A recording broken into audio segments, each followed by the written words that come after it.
Bani Israel selamat menyeberangi lautan, kemudian yang disusul oleh Fir'aun dan bala tentaranya, Allah tenggelamkan mereka.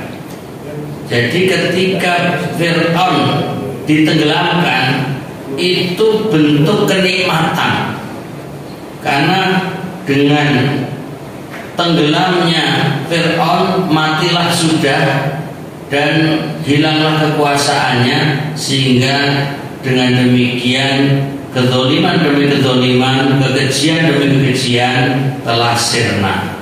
Maka itu bentuk nikmat yang didapat oleh Bani Israel. Bismillahirrahmanirrahim. Assalamualaikum warahmatullahi wabarakatuh.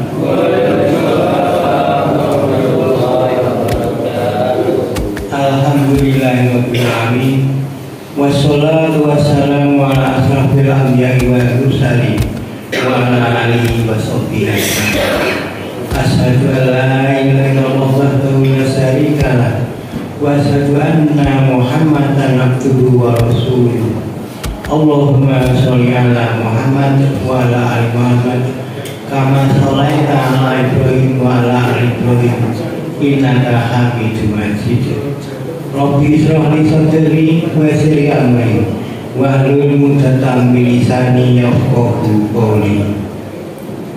Ibu-ibu, bapak-bapak, hadirin jamaah salat subuh Masjid Baitul Syukur yang insya Allah dirahmati Allah Subhanahu wa Ta'ala.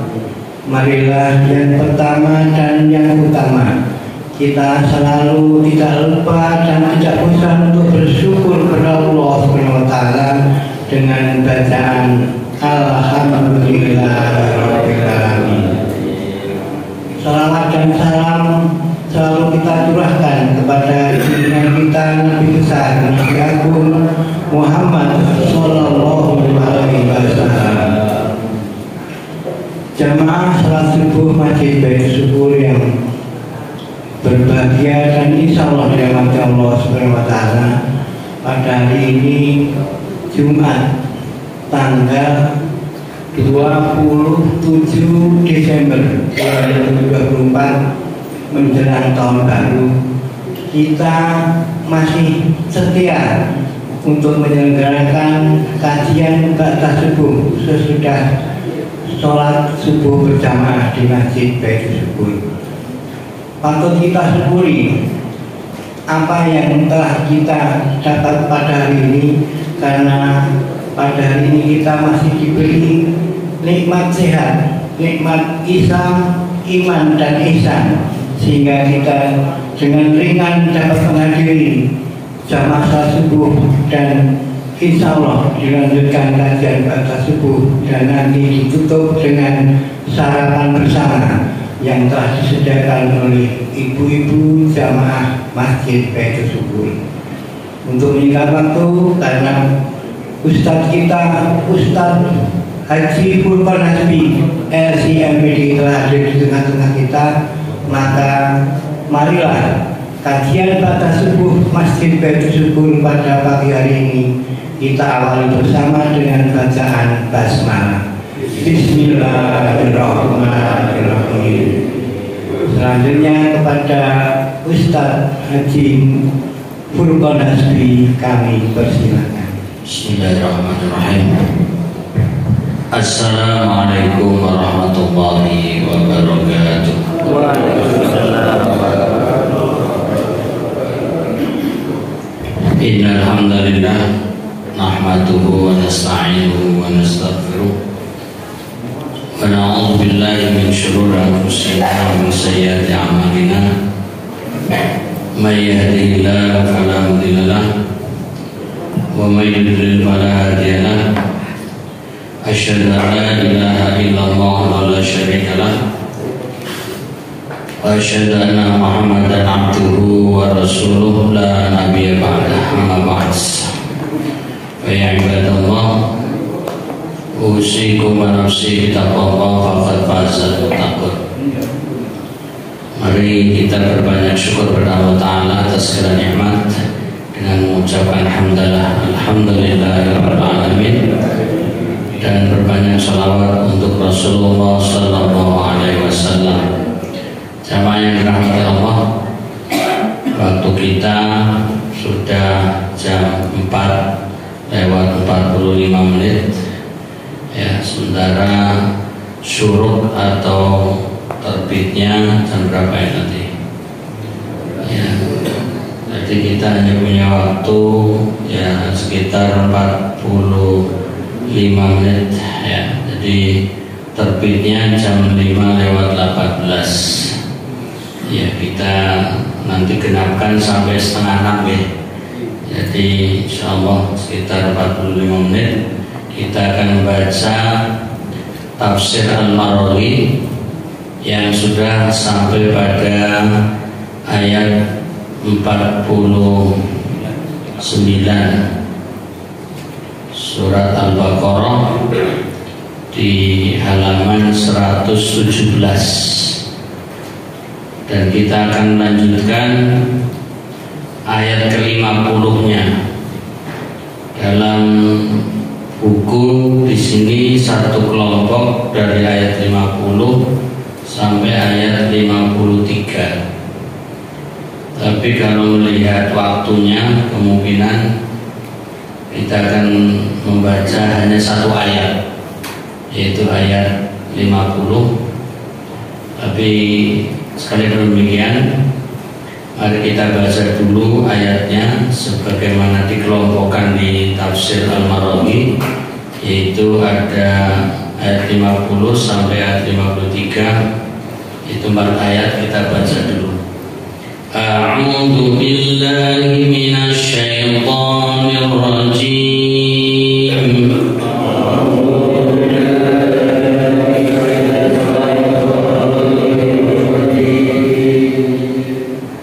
Wa idz farraqna bikumul bahra fa anjaynakum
ketika kami membelah laut, laut itu untuk kamu, lalu kami selamatkan kamu dan kami tenggelamkan keluarga Fir'aun bersama pengikut-pengikutnya.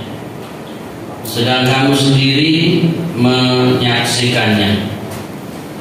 Ayat 51, dan ingatlah ketika kami berjanji kepada Musa 40 malam, lalu kamu menjadikan anak sapi sebagai sesembahan sepeninggalnya, dan kamu adalah orang-orang yang zalim. Ayat 52, lalu kami maafkan kesalahanmu sesudah itu supaya kamu bersyukur.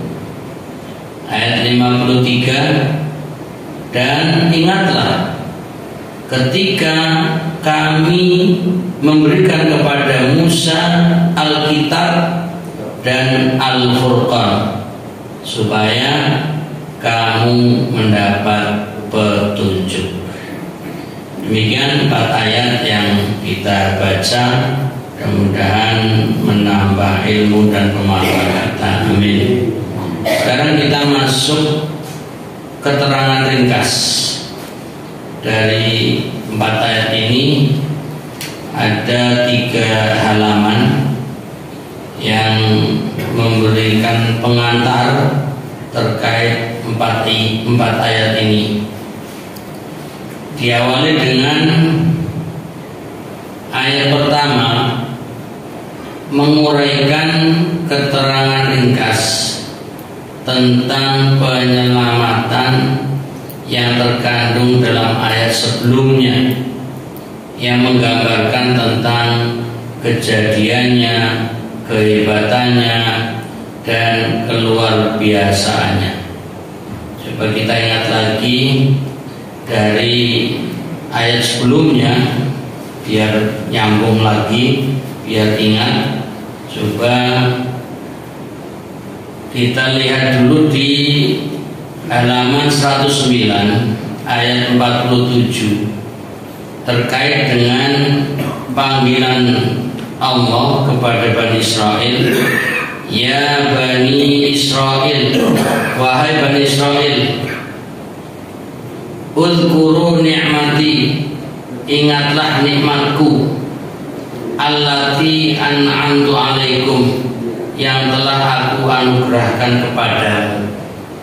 Nah, dari sekian nikmat yang Allah berikan kepada Bani Israel adalah penyelamatan, yaitu di ayat 49, lihat di halaman 114, diawali dengan wa idh najaynakum min ali fir'aun.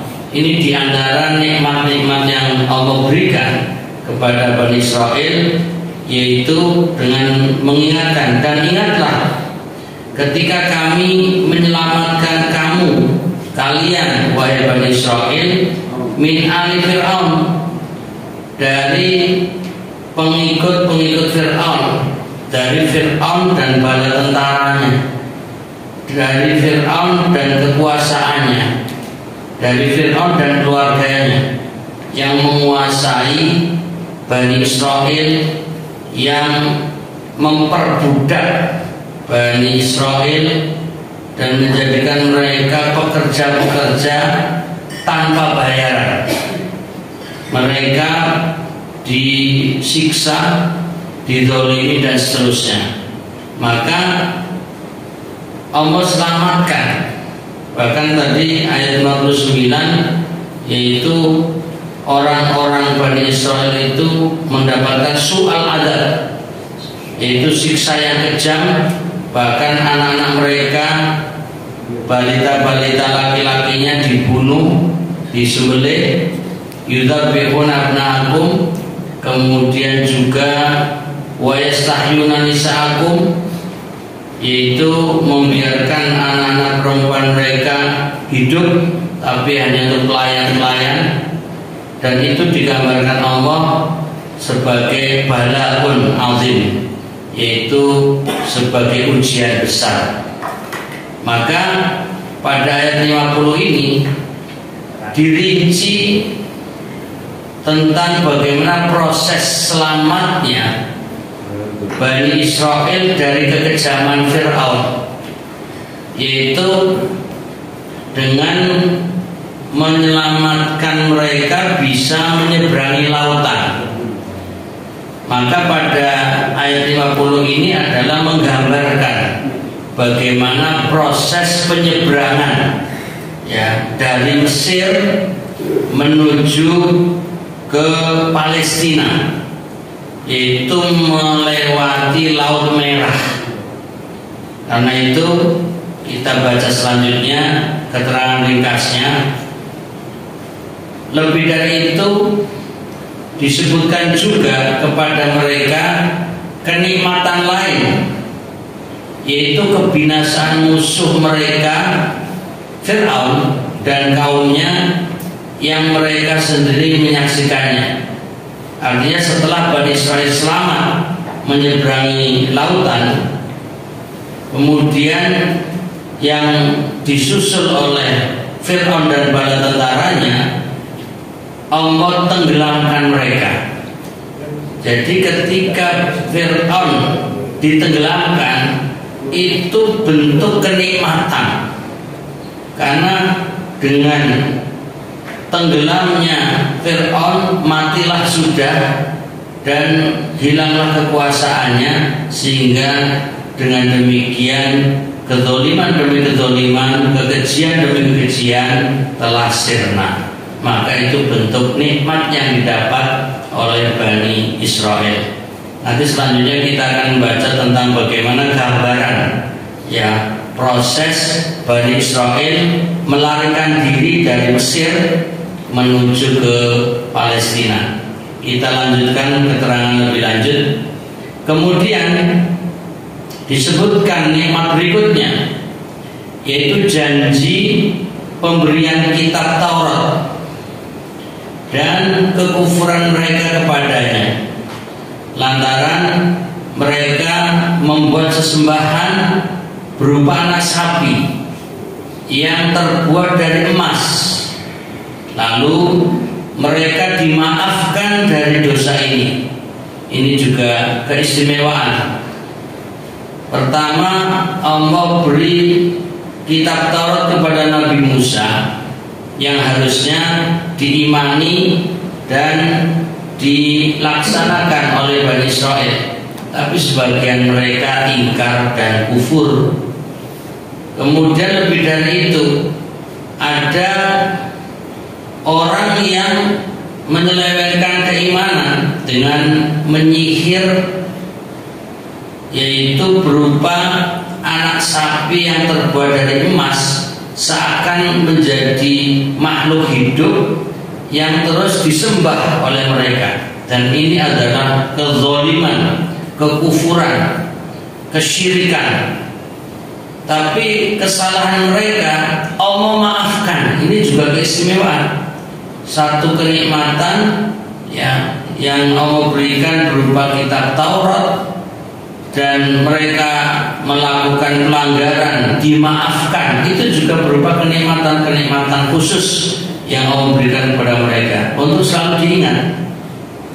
Lalu diiringi dengan menyebutkan pemberian kitab yang berupa karunia yang sangat besar, beserta bukti-bukti yang menguatkan kebenaran kenabian Musa alaihissalam. Mukjizat-mukjizat yang Allah berikan kepada Nabi Musa itu juga merupakan anugerah yang harus disyukuri oleh Bani Israel.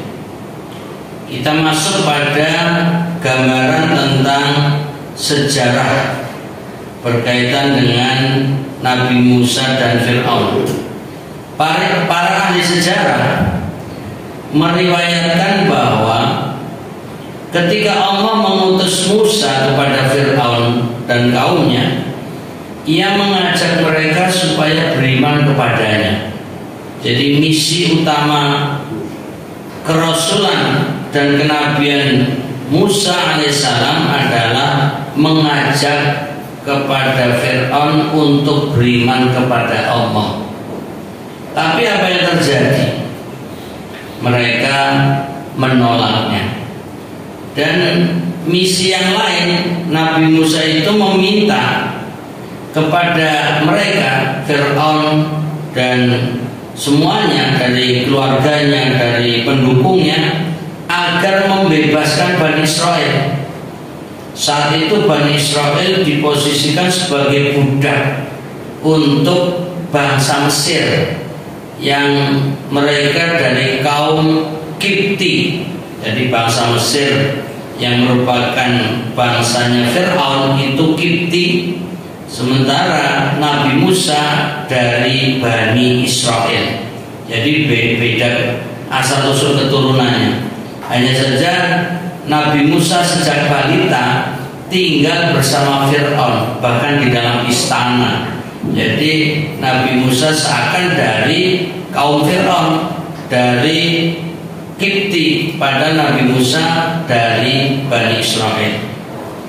Kemudian digambarkan, tetapi justru Fir'aun menyiksa mereka lebih hebat lagi dan menganiaya mereka dengan lebih kejam.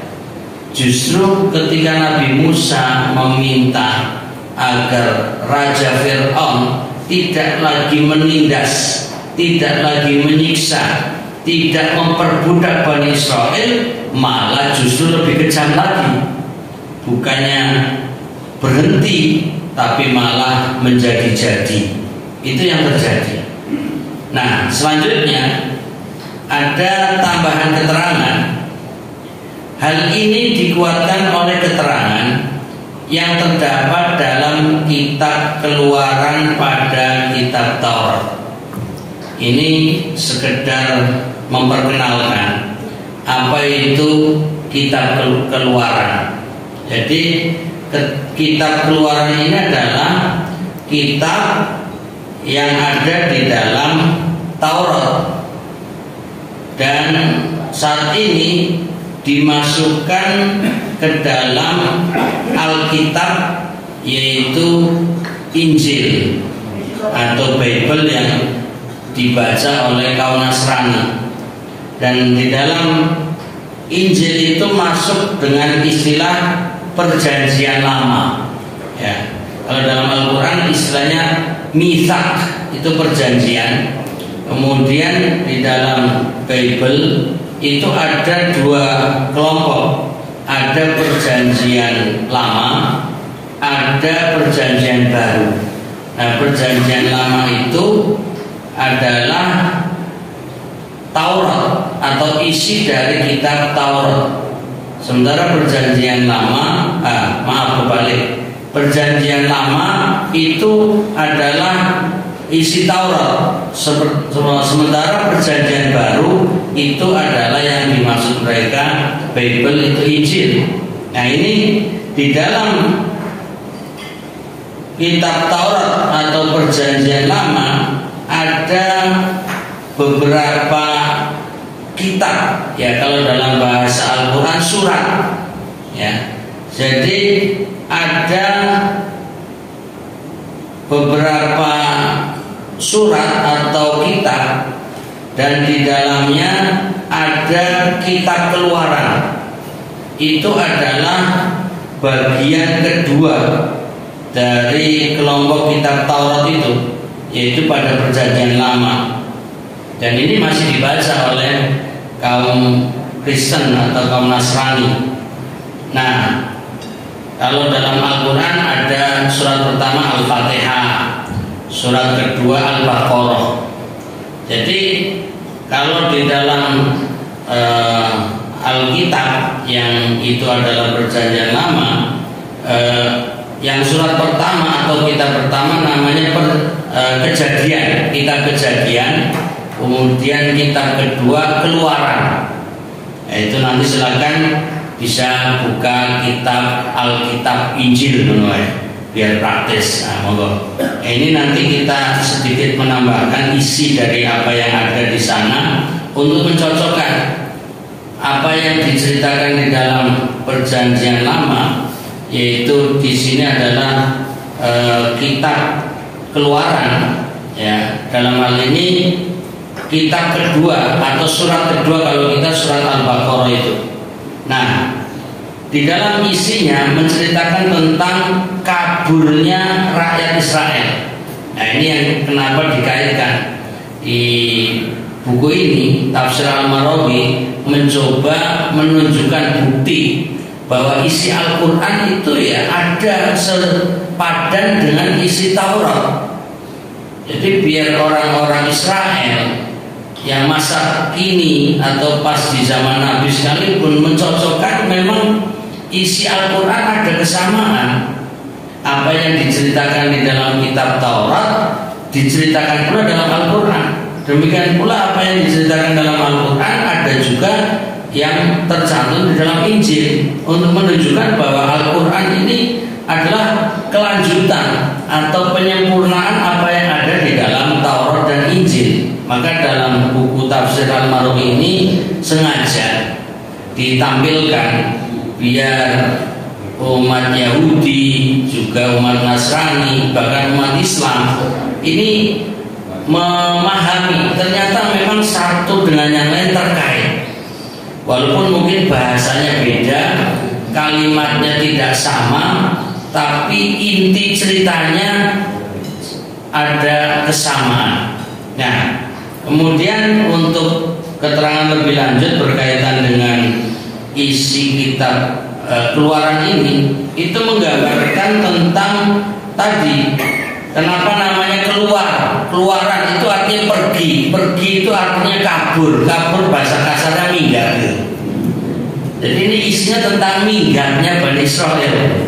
Jadi kaburnya Bani Israel dari Mesir, melarikan diri menuju ke Palestina melalui Laut Merah, ya, menyeberang Laut Merah. Nah, intinya bahwa kaburnya rakyat Israel secara massal dari perbudakan di Mesir. Kemudian orang-orang Israel melakukan perjalanan bersama Nabi Musa ke Gunung Sinai. Nah, kita ingin baca di dalam buku ini bahwa Allah memberitahukan kepada Musa alaihissalam yang menyatakan bahwa ia akan menjadikan hati Fir'aun keras terhadap Bani Israel.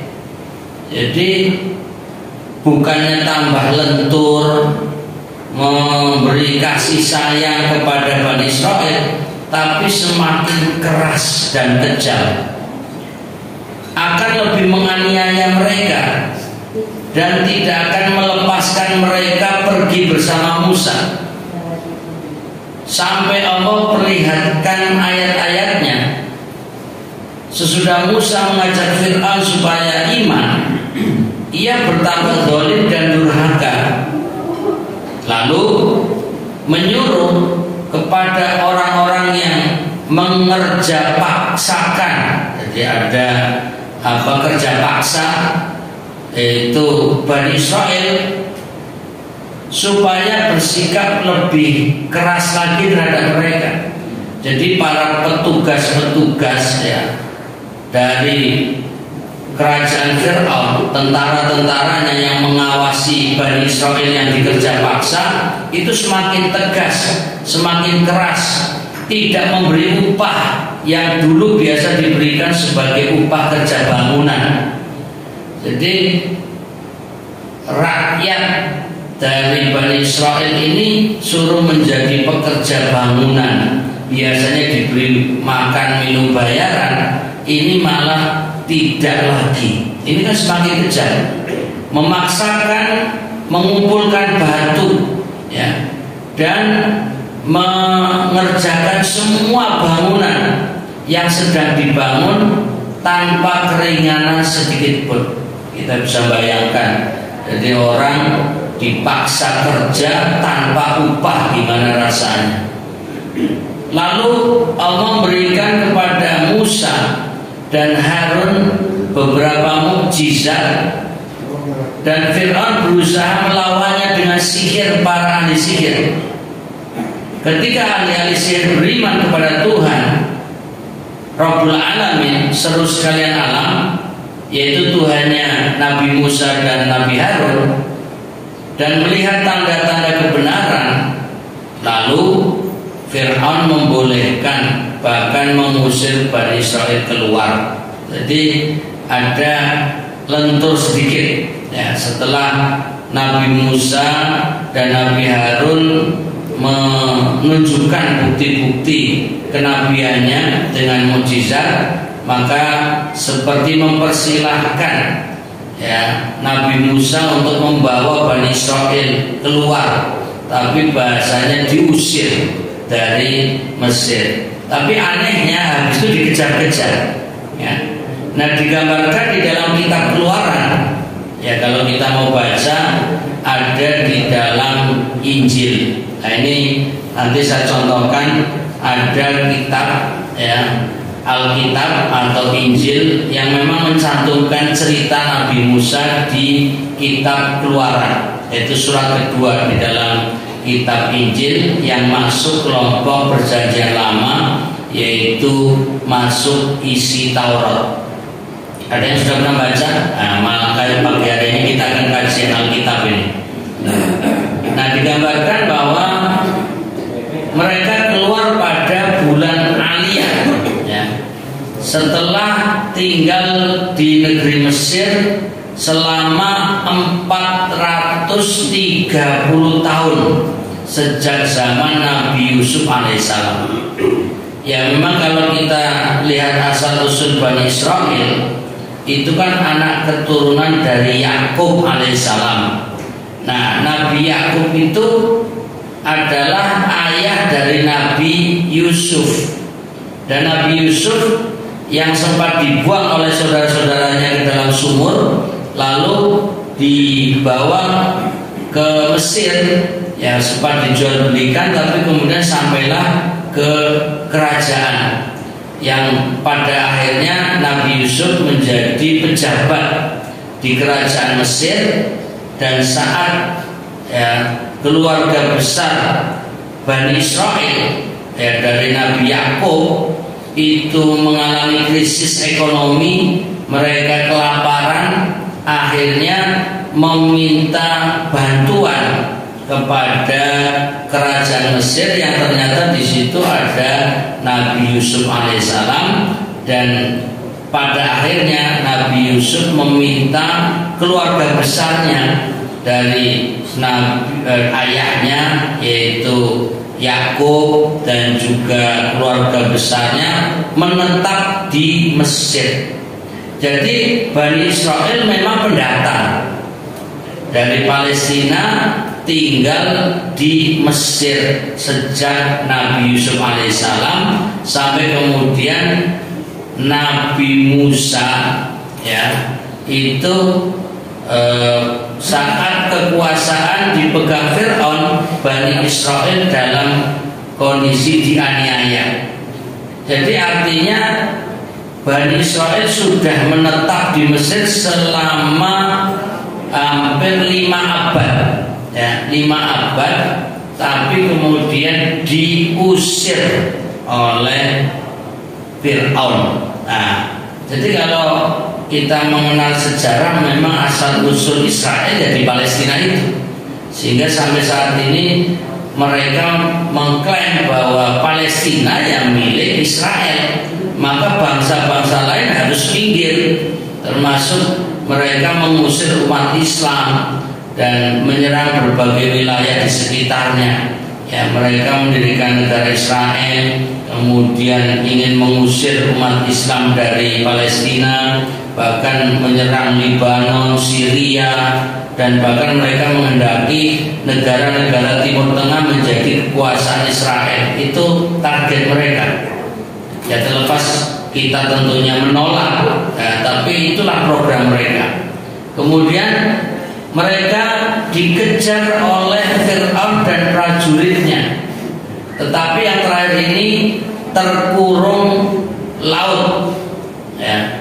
Allah menyelamatkan Bani Israel dan menenggelamkan Fir'aun bersama pengikutnya. Nah, ini salah satu ayat Al-Quran yang menggambarkan itu ada di dalam surat Ad-Dukhan, ya, surat yang ke-44.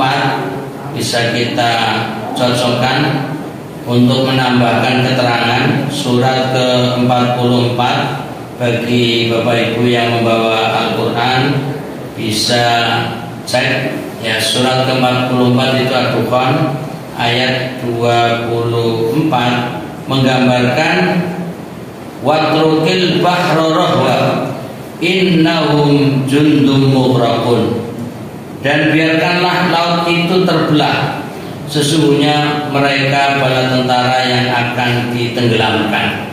Nah, ini kisah penggalan tentang Nabi Musa, ya, setelah membersamai Bani Israel melewati Laut Merah, itu mau buru-buru memukulkan kembali tongkatnya agar laut itu kembali, tapi diminta untuk tahan dulu sampai benar-benar Fir'aun dan bala tentaranya masuk ke dalam laut dan akhirnya tenggelam. Kejadian terbelahnya laut itu termasuk mukjizat Nabi Musa alaihissalam, seperti mukjizat para nabi lainnya. Oleh Allah ditampakkan melalui tangan mereka untuk memberi petunjuk kepada manusia bahwa hukum-hukum dan undang-undang alam tidak dapat mendikte pembuat dan pengaturannya, yaitu Allah. Bahkan dialah penguasa yang menentukan perjalanannya. Mukjizat itu pun merupakan hukum yang lain di alam yang diciptakan Allah bila dikehendakinya lewat tangan hamba yang dipilihnya, dalam hal ini Nabi Musa alaihissalam. Nah, ini mulai sedikit memberi gambaran berkaitan dengan cara pandang orang yang menganggap bahwa penyeberangan Bani Israel melalui Laut Merah itu tidak semata-mata sebagai mukjizat, tapi hanya memang situasi dan kondisi airnya sedang surut. Nah, ini coba kita baca lebih dulu. Sebagian orang beranggapan seraya mengatakan penyeberangan Bani Israel di laut itu ketika air sedang surut. Jadi bukan karena mukjizat Nabi Musa menurut versi mereka. Dan di Laut Merah memang ada tempat-tempat dangkal yang mudah diseberangi orang apabila keadaan air sangat surut sekali. Dengan jalan tergesa-gesa dan sambung menyambung satu dengan lainnya begitu rupa, mereka dapat membuat air dangkal itu jadi dua bagian besar memanjang seperti sebuah gunung besar.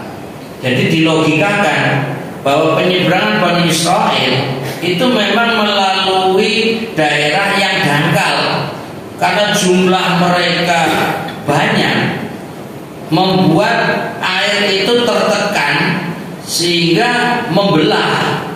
Maka air itu membelah jadi tampak daratannya. Ini untuk melogikakan. Jadi bukan karena dipukul lalu membelah, tapi memang sudah ada tempat yang dangkal dilalui ribuan orang, maka jadi daratan sehingga air seperti membelah jadi dua. Ini anggapan sebagian mereka dengan logikanya seakan tidak mempercayai semacam mukjizat. Tapi di buku ini dicantumkan untuk menggambarkan ada pemahaman logika seperti itu. Kemudian dikaitkan dengan dalil.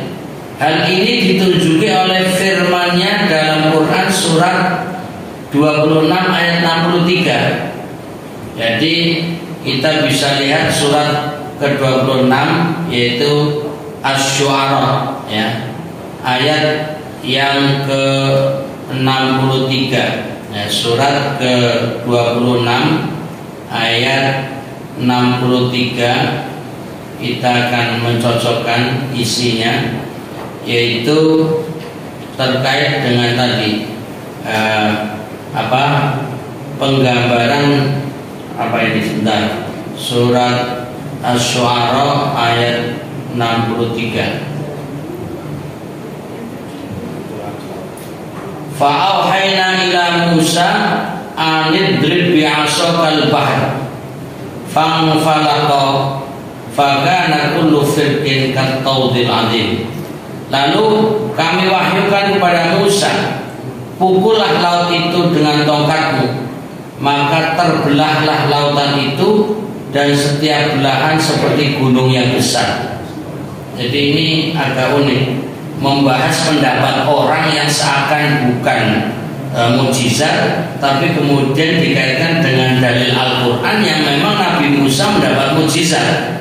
Ya, ini ingin melogikakan mukjizat sebenarnya, bahwa Allah memerintahkan kepada Nabi Musa untuk memukul tongkatnya, ya, ke lautan, lalu terbelahlah. Ini sudah jelas dalam Al-Quran. Tapi kenapa ini ditampilkan dengan pembahasan seakan-akan secara logika memang itu dangkal, lalu dilewati banyak orang, lalu terbelahlah air laut itu. Saya kira ini hanya untuk melengkapi saja, dan digambarkan ini merupakan perumpamaan yang populer, dan semacam ini dikenal sebagai penyangatan. Jadi saya juga cari istilah penyangatan ini, yaitu diartikan penggambaran sesuatu secara berlebihan. Ini ingin menggambarkan mubalaghah dalam bahasa Arab, itu ingin menggambarkan bahwa air laut itu seperti kattawdil adzim, yaitu seperti gunung yang besar. Jadi begitu terbelah, maka lautnya kemudian seperti gunung es yang tinggi dan besar.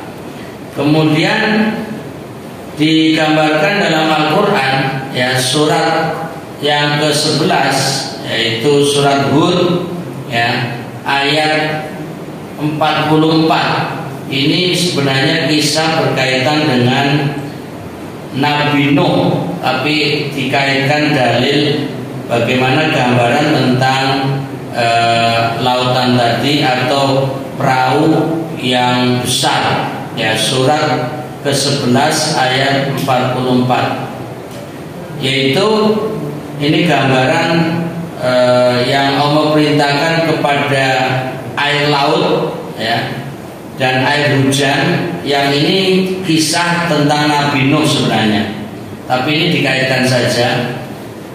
Waqila ya ardu abli'i ma'aki, dan difirmankan, wahai bumi, telanlah airmu. Wa ya sama'u aqli'i, dan wahai langit, maksudnya air hujan, berhentilah. Wa ghidal ma'u, dan air pun disurutkan. Wa qudiyal amru, dan perintah pun diselesaikan. Wastawat alal judi, dan kapal itu pun berlabuh di atas gunung namanya Al-Judi, gunung judi, ya, bukan gunungnya main judi loh ini, apalagi judi online, nggak ada hubungannya. Waqila bu'dan lil qaumil zalimin, dan dikatakan binasalah orang-orang zalim. Jadi ingin menggambarkan berkaitan dengan kapal itu pun berlabuh, ya. Kemudian ini Allah alam dikait-kaitkan berkaitan dengan tadi penyeberangan lautan. Jadi agak melebar sebenarnya ini. Kemudian ditambahkan lagi surat yang ke-42, yaitu surat Asy-Syura, ya. Coba ini kita ngikuti apa yang ada di buku dulu, yaitu surat yang ke-42 ayat 32, ya, surat Asy-Syura surat ke-42 ayat 32. yaitu wa min ayatihil jawari fil bahri kal a'lam. Dan di antara tanda-tanda kebesarannya ialah kapal-kapal yang berlayar di laut seperti gunung-gunung. Jadi sepertinya penulis tafsir Al-Marwazi ini ingin menggambarkan bahwa penyeberangan laut dari kalangan Bani Israel bersama Nabi Musa itu hanya mubalaghah. Jadi seakan-akan itu hanya untuk menggambarkan tadi istilahnya penyangatan atau kata mubalaghah yang berlebihan. Jadi untuk menggambarkan sebenarnya biasa saja gitu. Tapi itulah mencoba memberi gambaran seperti itu. Dan bukanlah gelombang-gelombang laut, ya, bukankah gelombang-gelombang laut dan perahu yang berlayar, ya, di atasnya keadaannya tidak serupa dengan gunung-gunung yang menjulang. Jadi ingin menggambarkan bahwa ya Allah menunjukkan istilah gelombang laut seperti gunung, ya.